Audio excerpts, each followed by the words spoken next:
Hello friends, சென்ற வாரம் தங்கத்தின் விலை நிலவரம். 1 கிராம் 18 கேரட் தங்கத்தின் விலை நிலவரம் 7/6/2026 முதல் 13/6/2026 வரை. 7ஆம் தேதி அன்னைக்கு 11,455 ரூபாயில இருந்த தங்கத்தோட விலை 8ஆம் தேதி குறைந்து மறுபடியும் 9ஆம் தேதி அதிகரிச்சிருக்கு. 10ஆம் தேதி 11ஆம் தேதி குறைந்து மறுபடியும் 12ஆம் தேதி அதிகரிச்சு 13ஆம் தேதியும் அதிகரிச்சு 11,180 ரூபாயாயிருக்கு தங்கத்தோட விலை. போன வாரம் தங்கத்தின் விலை ஏற்ற இறக்கங்கள்ல இருந்திருக்கு.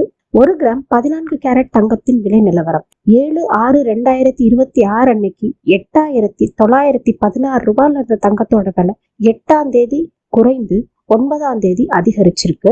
மறுபடியும் 10ஆம் தேதி 11ஆம் தேதி குறைந்து 12ஆம் தேதி அதிகரிச்சு 13ஆம் தேதியும் அதிகரிச்சு 8,702 ரூபாயாயிருக்கு தங்கத்தோட விலை. சென்ற வாரம் தங்கத்தோட விலை ஏற்ற இறக்கங்கள்ல இருந்திருக்கு. இதுதான் சென்ற வாரம் தங்கத்தின் விலை நிலவரம். Thanks for watching. Subscribe for more videos.